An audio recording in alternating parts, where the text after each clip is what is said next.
नमस्कार, micro FM में आपका स्वागत है। आज सुनिए परिणीता का भाग 11। लगभग 1 वर्ष बीता। गुरुचरण बाबू के मुंगेर जाने पर भी स्वास्थ्य को कोई लाभ न पहुंचा और वह इस संसार को छोड़कर चल दिए। गिरीन्द्र उनको बहुत मानता था और उसने उनकी सेवा करने में कसर नहीं रखी। आखिरी दम निकलने के समय गुरुचरण बाबू ने उसका हाथ पकड़कर आग्रह के साथ कहा था कि किसी अन्य की भांति उनके परिवार का बहिष्कार किसी दिन ना कर दे। अपनी इस घनिष्ठता को आत्मीयता का स्वरूप दे दे। इसका संकेत था कि वह अपनी बेटी का ब्याह उसके साथ करना चाहते थे। गुरुचरण बाबू ने गिरीन्द्र से कहा, यदि मैंने यह सुखदायी नाता अपने जीते जी नहीं देखा तो कोई बात नहीं, परलोक में बैठकर सुखपूर्वक देख सकूंगा। बेटा, यह याद रखना कि मेरी इस इच्छा पर कहीं कुठाराघात ना हो जाए। गिरीन्द्र ने खुशी से गुरुचरण बाबू की यह अभिलाषा पूर्ण करने की प्रतिज्ञा की थी।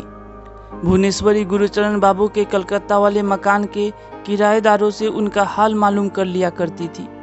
गुरुचरण बाबू के परलोक सिधार जाने की खबर भी उन्हीं से मालूम हुई थी। एक दारुण घटना शेखर के घर में भी घटी। एकाएक नवीन बाबू भी परलोक सिधार गए। भुवनेश्वरी के हृदय पर सांप लौट गया। असह्य वेदना के कारण उनमें उन्माद समा गया। वह अपने चित्त की शांति के लिए घर का काम काज अपनी बड़ी बहू पर छोड़कर काशी चली गई। जाते समय यह कह गई थी कि अगले साल शेखर के विवाह के समय सूचित करना, मैं आकर विवाह कर जाऊंगी। ब्याह का सभी इंतजाम नवीन बाबू स्वयं कर गए थे। अब तक शेखर का ब्याह हो गया होता, परंतु एकाएक नवीन बाबू के देहावसान के कारण 1 साल के लिए टल गया। लड़की वाले अब और अधिक दिन रुकना नहीं चाहते थे। इसी कारण कल उन्होंने आकर तिलक कर दिया। इसी महीने में ब्याह हो जाएगा। शेखर अपनी माँ को लिवा लाने के लिए तैयार हो रहा था।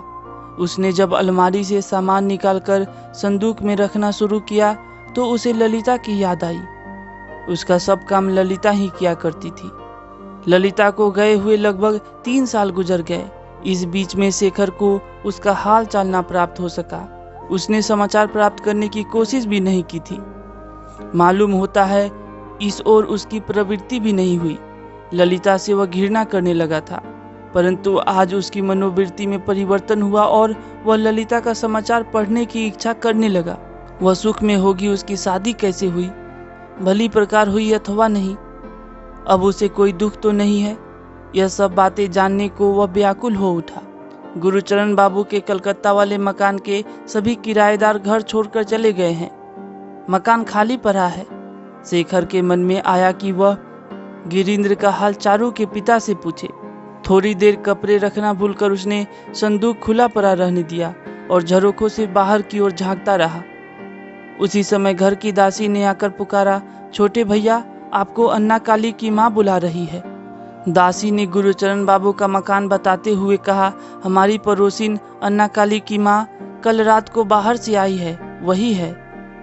शेखर ने कहा, अच्छा जी, मैं अभी आया। इतना कहकर वह नीचे आया।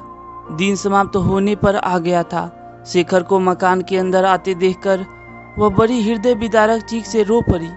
शेखर उस अभागिन विधवा गुरुचरण बाबू की पत्नी के पास जाकर बैठ गया।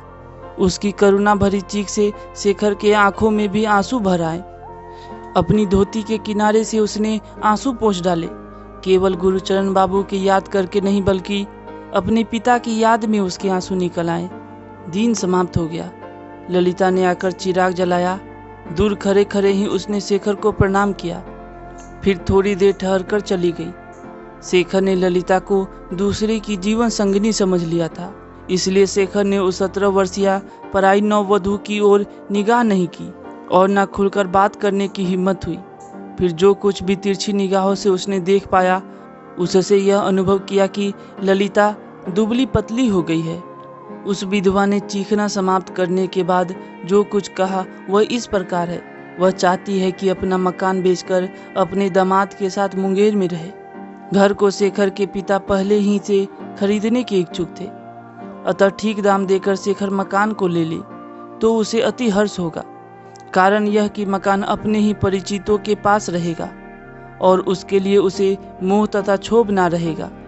इसके अलावा सबसे बड़ी बात यह थी कि यहाँ आने पर उसको 2-4 दिन ठहरने के लिए आश्रय तो मिल जाएगा। यह सुनकर शेखर ने कहा कि इस काम के लिए वह अपनी माँ से कहेगा और इस कार्य को पूरा करने का भरसक प्रयत्न करेगा। आंसू पोंछते हुए गुरुचरण बाबू की पत्नी ने पूछा, शेखर क्या दीदी आएंगी? शेखर ने कहा, आज ही मैं उन्हें बुलाने के लिए जाने वाला हूँ। ललिता की मामी ने सभी बातें धीरे धीरे ज्ञात कर ली। शेखर का ब्याह कहाँ होगा, क्या क्या तिलक में मिलेगा, कितना गहना दिया जाएगा, नवीन बाबू का देहांत कब हुआ, दीदी कहाँ है, यह सभी बातें धीरे धीरे उन्होंने मालूम कर ली। इन बातों के समाप्त होने तक चांदनी छिटक आई थी। गिरीन्द्र इसी समय नीचे उतर कर आया और शायद वह अपनी बहन के पास गया।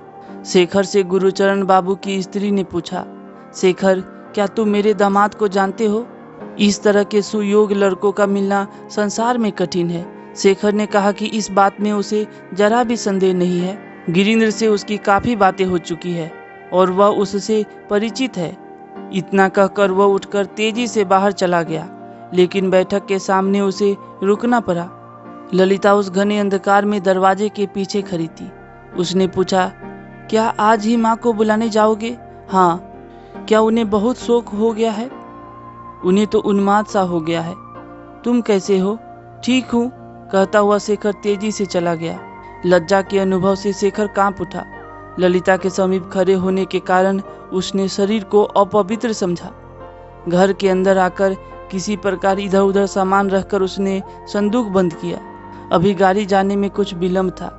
ललिता की याद को आग लगाकर नष्ट कर देने के लिए उसने अपने रोम रोम में आग लगा दी। उसकी याद भुलाने के लिए उसने कसम तक खा डाली।